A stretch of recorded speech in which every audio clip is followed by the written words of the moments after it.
आज गुढीपाडवा हिंदू नववर्षाची सुरुवात आणि 3.5 मुहूर्तांपैकी एक असा शुभ दिवस। आजपासून सुरू होणाऱ्या वर्षाला क्रोधी नाम संवत्सर असं म्हटलं जातं। शालिवान शके 1946 ची सुरुवात आजपासून झाली। आजच्या दिवशी घरात नवीन वस्तूंची खरेदी केली जाते। सोनं, गाडी यांसारख्या वस्तूंची खरेदी गुढीपाडव्याच्या शुभ मुहूर्तावर करण्याची प्रथा परंपरा आहे। दरम्यान गुढीपाडव्याच्या निमित्तानं आज मुंबई उपनगरासह राज्यभरात ठिकठिकाणी शोभायात्रांचं आयोजन करण्यात आलंय। शिवाय विविध सांस्कृतिक कार्यक्रमांचं देखील आयोजन करण्यात आलेलं आहे।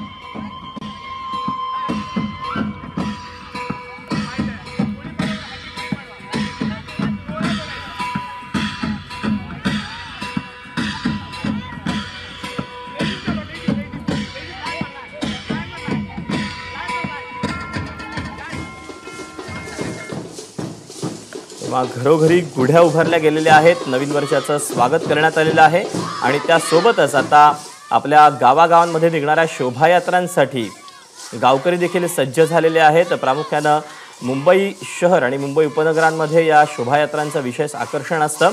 ही डोंबिवलीची दृश्य आहेत। डोंबिवलीमध्ये चिमुकल्यांचं हे लेझिम पथक आहे, ते देखील सज्ज झालेले आहेत। विविध चित्ररथ सज्ज झालेले आहेत। विविध सामाजिक संदेश या चित्ररथांच्या माध्यमातून देण्यात येतात। विविध देखावे साकारण्यात येतात आणि अनोख्या पद्धतीनं एक असं संस्कृतीचं दर्शन या शोभायात्रेच्या पार्श्वभूमीवर घडवण्यात येतं।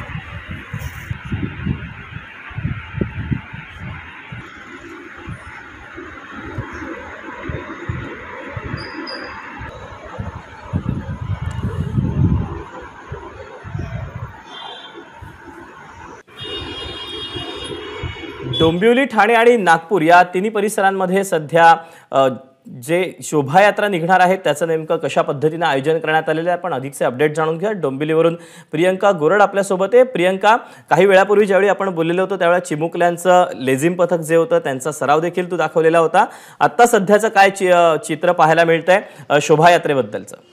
नक्कीच दीपक, थोड्याच वेळामध्ये डोंबिवलीतल्या या शोभायात्रेला सुरुवात होणार आहे। खरं म्हणजे हिंदू नववर्षाचं स्वागत करत असताना आपण मागच्या वर्षामध्ये घडलेल्या चांगल्या गोष्टी आपल्याला विसरून चालणार नाही। म्हणजे रामलला अयोध्येमध्ये मंदिरात विराजमान झालेला असेल तो दिवस, तो क्षण, किंवा मग चंद्रावरती भारताचं पडलेलं पहिलं पाऊल असेल। आणि डोंबिवलीत मी जेव्हा पहिलं पाऊल टाकलं ना तेव्हा भारताचं चंद्रावर पडलेलं पहिलं पाऊल मला आठवलं। त्याचं कारण म्हणजे हा देखावा, चांद्रयानचा एक सुंदर असा देखावा या ठिकाणी साकारलेला आहे। आणि कोकण कुणबी रहिवासी संघ जे आहे त्यांच्या माध्यमातून हा सुंदर असा देखावा साकारलेला आहे। खरं म्हणजे हा देखावा पाहून तुला वाटलं असेल की तरुणांनी हा देखावा साकारला असेल, पण इथे तरुणांनाही लाजवेल इतकी पॉझिटिव्ह एनर्जी आणि इतका उत्साह या सगळ्या मंडळींमध्ये आहे। आणि मी सुरुवातीला तुम्हाला विचारीन, ही कल्पना कशी सुचली आणि किती दिवस लागले हे सगळं करण्यासाठी? आमचं कोकण कुणबी रहिवासी संघ डोंबिवली हे कसं म्हणजे दरवर्षी आम्ही नवीन नवीन उपक्रम करत असतो। तर या वेळेला गणेश मंदिराची थीम होती की रामराज्य म्हणून।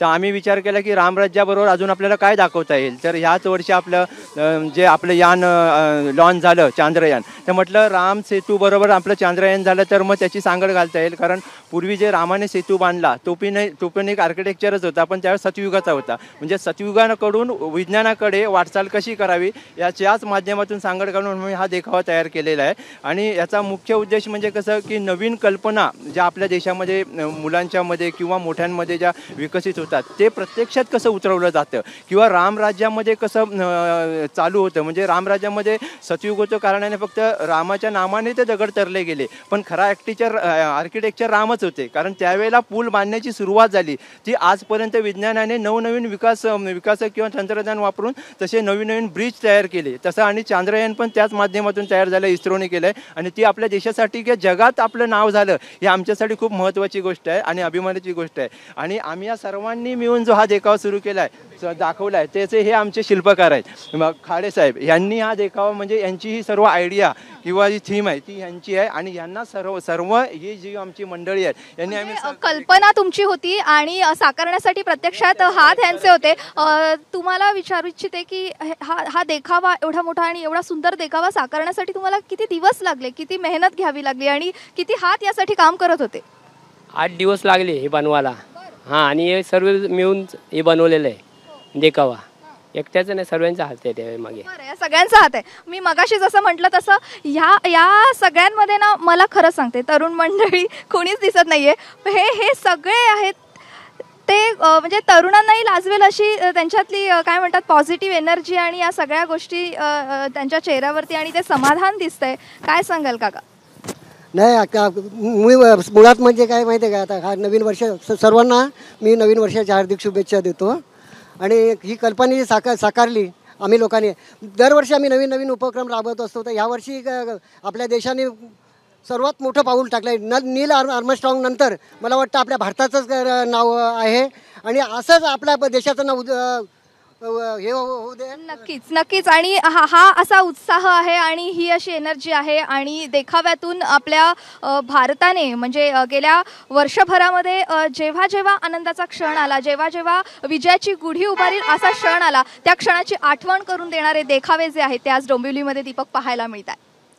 नक्कीच प्रियंका, तू राहाच आपल्यासोबत. आपण आपली उपराजधानी नागपूरला जाऊया. तर नागपूरमधून भाजपची शोभायात्रा निघणार आहे. तुषार कोहळे आपल्यासोबत आहे. तुषार, खरं तर निवडणुकांचं वर्ष आहे, स्वाभाविकच भाजपची शोभायात्रा निघणार असल्याची माहिती मिळते. काय नवीन पाहायला मिळणार या शोभायात्रेमध्ये? दीपक, मराठी नववर्ष गुढीपाडवा म्हणजे नवीन संकल्पाचा दिवस असतो आणि एक वेगळ्या ऊर्जेने या दिवसाची सुरुवात करायची असते. नागपूरमध्ये दरवर्षी गुढीपाडवाला भव्य शोभायात्रेचं आयोजन केलं जातं. सिद्धिविनायक सेवा ट्रस्टच्या वतीने हे आयोजन होतं. जर का तुम्ही माझ्या पाठीमागे बघितलं तर या शोभायात्रेमध्ये जे काही देखावे साकारण्यात आलेले आहे, जे या देखाव्यांच्या माध्यमातून वेगवेगळे मॅसेज द्यायचा प्रयत्न या शोभायात्रेमधून होणार आहे. महत्त्वाची गोष्ट की जर आपण बघितलं तर वेगवेगळे ढोलताशा पथक असेल, मोठ्या संख्येने महिला देखील इथे उपस्थित आहे. पारंपरिक वेशभूषेमध्ये त्या इथे आलेल्या आहे. विष्णू मनोहर आहे प्रसिद्ध शेफ, आपण त्यांना विचारत, ते देखील या शोभायात्रेत सहभागी झालेले आहे. विष्णूजी, नवीन वर्षाचा पहिला दिवस एका वेगळ्या ऊर्जेने सुरू होत आहे. खूप खूप शुभेच्छा सगळ्यांना नवीन वर्षाच्या सगळ्यांना. आणि खूप छान वाटतं. आज तर एक सकाळी नागपूरचा माहोलही खूप छान आहे आणि प्रफुल्लित असं वातावरण आहे. सगळेजण भगवा ध्वज, भगवे पेटे घालून उभे आहेत आणि आता मिरवणुकीची तयारी आहे. इकडे पाठीमागे जर आलो ना तर आपण बघू शकतो की मोठ्या संख्येने इथे महिला देखील आपल्याला पाहायला मिळते आहे. ज्या प्रकारे हे देखावे आपल्याला इथे पाहायला मिळतात त्यावरून लक्षात येतं की एक हनुमानाची प्रतिमा इथे साकारण्यात आलेली आहे, गणपतीची मूर्ती इथे ठेवण्यात आलेली आहे. आणि महत्त्वाची गोष्ट की एक विषय की प्रभू रामाची आणि लक्ष्मणाच्या शोभायात्रेमध्ये मिरवणूक देखील काढलेली जाते. आयोजक संदीप जोशी नागपूरचे माजी महापौर आहे. काय उद्देश असतो या संपूर्ण आयोजनाच्या पाठीमागे? मागील 3 वर्षापासून हे आयोजन नववर्ष अभिनंदन समारोह समिती, त्याचप्रमाणे श्री सिद्धिविनायक सेवा ट्रस्टच्या माध्यमातून आम्ही करतो आहे. याच्या मागचं एकच उद्देश आहे की इंग्रजी नववर्षाचं स्वागत आपण ज्या पद्धतीने करतो त्याच्यापेक्षा भव्य स्वरूपात मग आपल्या हिंदू वर्षाचं किंवा भारतीय नववर्षाचं स्वागत करण्यात यावं. याकरता मग आखाडा आहे, लेझिम पथक आहे, इतर अनेक आकर्षण आहे, काही झाक्या आहेत. हे सर्व आणि प्रभू श्रीरामाचं नवरात्र आजपासून सुरू होतं, त्याची पालखी देखील या ठिकाणी आहे. केंद्रीय मंत्री नितीन गडकरी आणि उपमुख्यमंत्री देवेंद्र फडणवीस देखील या शोभायात्रेत सहभागी होत आहे. हो, माननीय केंद्रीय मंत्री नितीनजी गडकरी, माननीय उपमुख्यमंत्री देवेंद्रजी आणि त्याचप्रमाणे सुप्रसिद्ध अभिनेत्री प्राजक्ता माळी हे देखील याच्यामध्ये सहभागी होत आहेत. दीपक, पाठीमागच्या बाजूला बघितलं काही महिला देखील इथे सहभागी झालेल्या, आपण त्यांना विचारूया किती उत्साह आहे शोभायात्रेमध्ये. आज नवीन वर्षाचा पहिला दिवस आहे, हिंदू नववर्षाचा पहिला दिवस आणि गणेशजीचे दर्शननी सुरू होणं हे खूप अहोभाग्याची गोष्ट आहे. आणि आज आम्ही लक्ष्मी अनुबंध महिला माहेश्वरी महिला संघटनेतर्फे बऱ्याचशा आज महिला इथे उपस्थित आहे आमच्या मंडळाकडून. आणि पारंपरिक वेशभूषेमध्ये मोठ्या संख्येने महिला इथे पाहायला मिळत आहे. हो, आम्हाला नेहमी सांगितलं जाते की पारंपरिक वेशभूषामध्ये स्पेशली आमचा माहेश्वरी समाज आहे तो आम्ही इथे दाखवतो की एकजुटता. माहेश्वरी समाज का आपण जर का पुढे गेलं तर इकडे आपल्याला मोठ्या संख्येने जे नागरिक सहभागी झालेले आहे. शिवगर्जना ढोल ताशा पथक आहे इथे. या व्यतिरिक्त लेझिम असेल, अखाडा असेल, वेगवेगळ्या क्रीडा प्रकाराचं देखील इथे आयोजन करण्यात आलेलं आहे. त्यावरून लक्षात येतं की किती मोठ्या प्रमाणामध्ये आपल्याला या समारोपासाठी तयारी केलेली आहे. थोड्या वेळामध्ये केंद्रीय मंत्री नितीन गडकरी असेल किंवा उपमुख्यमंत्री देवेंद्र फडणवीस असेल हे देखील या शोभायात्रेमध्ये सहभागी होणार आहे. नक्कीच, त्यामुळे नागपूरकर सज्ज झाल्याचं पाहायला मिळतंय. त्यामुळे स्वाभाविकच आता या शोभायात्रेचं आणखीन काय आकर्षण असणार आहे हे तुझ्याकडून जाणून घेत राहू. तुर्तास तू राहाच आपल्यासोबत. आपण ठाण्याला येऊयात. कोपिनेश्वराची पालखी यात्रा जी आहे ती अगदी काही क्षणामध्ये सुरुवात होणार आहे. अभिषेक मुठाळ आपल्यासोबत आहे. अभिषेक, पालखीला सुरुवात झालेली आहे का? कारण की 7 वाजताची दरवर्षी वेळ असते आणि याच पालखी यात्रेचं त्यानंतर भव्य शोभायात्रेमध्ये रूपांतर होतं. काय अधिकचे अपडेट आहेत?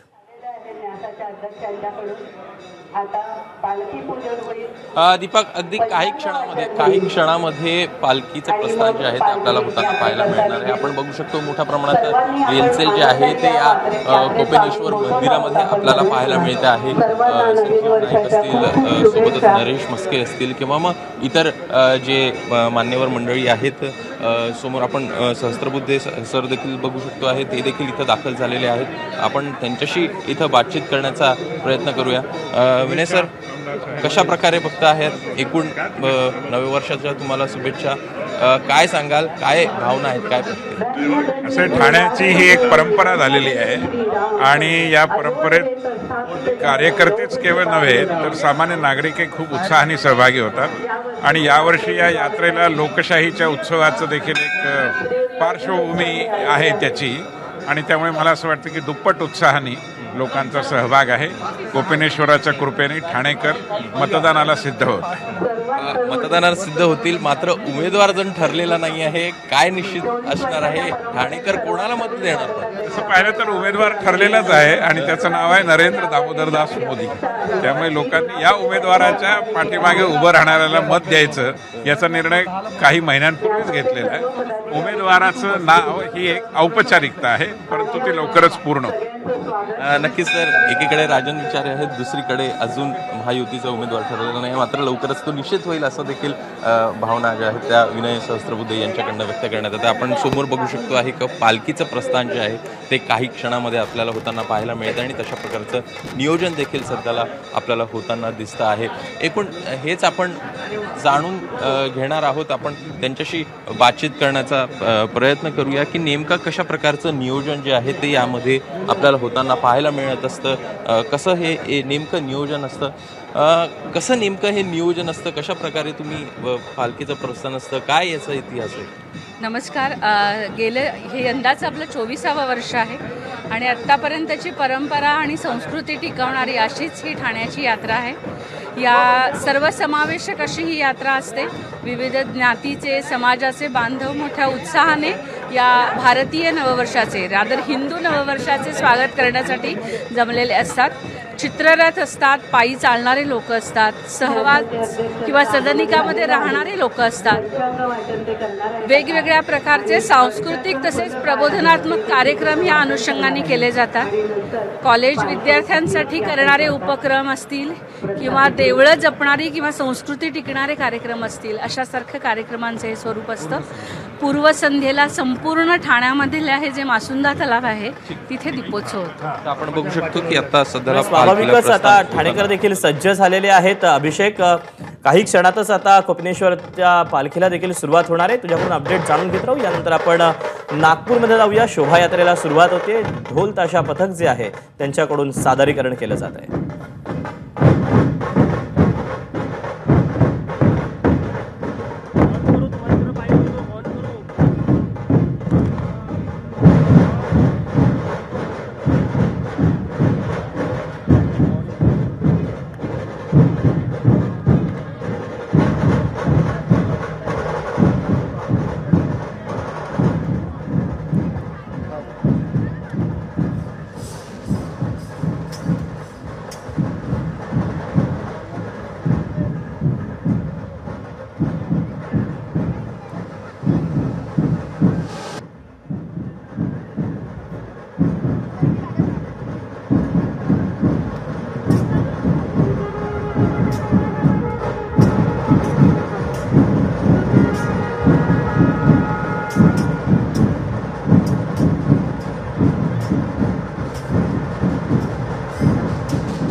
तेव्हा दोन दृश्य आपल्या टीव्ही स्क्रीनवरची नागपूरमधली आणि डोंबिवलीतली. डोंबिवलीमध्ये देखील शोभायात्रेला सुरुवात झालेली आहे. मोठा उत्साह पाहायला मिळतो आहे. तरी ही ठाण्यातली दृश्य आपण पाहतोय. ठाण्यामध्ये देखील आता कोपिनेश्वर देवाच्या पालखीचं पूजन होईल आणि त्यानंतर ही पालखी निघते आणि तिथून जवळच असलेल्या मैदानामध्ये जिथे विविध रथ सज्ज असतात तिथे ही पालखी पोहोचल्यानंतर खऱ्या अर्थानं मग शोभायात्रेला सुरुवात होते. विविध राजकीय नेत्यांची देखील यावेळेला हजेरी पाहायला मिळते.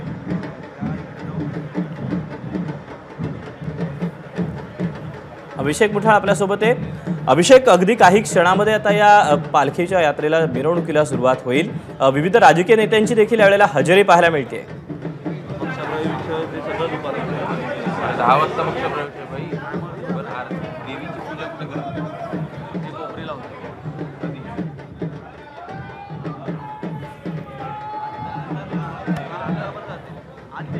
ठाण्यातल्या कोपिनेश्वरमध्ये पालखी यात्रेला सुरुवात झालेली आहे. ठाण्याचे आमदार संजय केळकर हे देखील यावेळेला पाहायला मिळतात. त्यासोबतच नरेश म्हस्के देखील आलेले होते. विनय सहस्त्रबुद्धे देखील यावेळेला या शोभायात्रेमध्ये या पालखीच्या मिरवणुकीमध्ये देखील पाहायला मिळत आहे. ठाणेकरांचं खरं तर एक आराध्य दैवत म्हणून कोपिनेश्वराची ओळख आहे. आता याच कोपिनेश्वर देवाच्या पालखी मिरवणुकीला देखील सुरुवात झालेली आहे. तिकडे डोंबिवलीमध्ये देखील शोभायात्रेला सुरुवात झालेली आहे. नागपूर असेल, नागपूरमध्ये देखील शोभायात्रेच्या दरम्यान विविध साहसी खेळांचं प्रात्यक्षिक सादर केलं जात आहे. तर इकडे चिमुकले देखील डोंबिवलीतले सज्ज झालेले आहेत शोभायात्रेमध्ये हळूहळू मार्गस्थ होण्यासाठी. आपण डोंबिवलीमध्ये जाऊया. प्रियंका गोरड आमची प्रतिनिधी आपल्यासोबत आहे. प्रियंका, शोभायात्रेला सुरुवात झालेली आहे. चिमुकले देखील अगदी नटून थटून या शोभायात्रेमध्ये सहभागी झाल्याचं पाहायला मिळतंय. कसा पाहायला मिळतोय डोंबिवलीकरांचा उत्साह? दीपक, या रिक्वेस्टच्या माध्यमातून आणि आपले संपूर्ण जे प्रेक्षक आहे ते या रिक्वेस्टच्या माध्यमातून पाहू शकतील की उत्साह कसा आहे.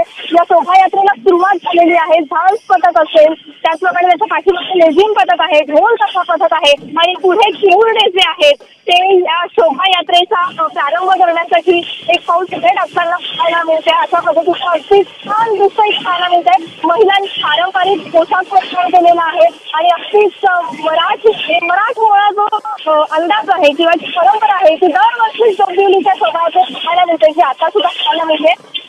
तुला हे ढोल ताशा पथक आणि पथक यांचं सादरीकरण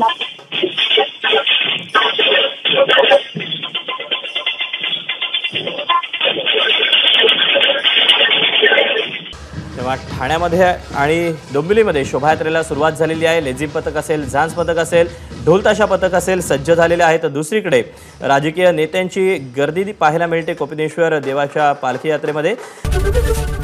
एबीपी माझा, उघडा डोळे बघा नीट.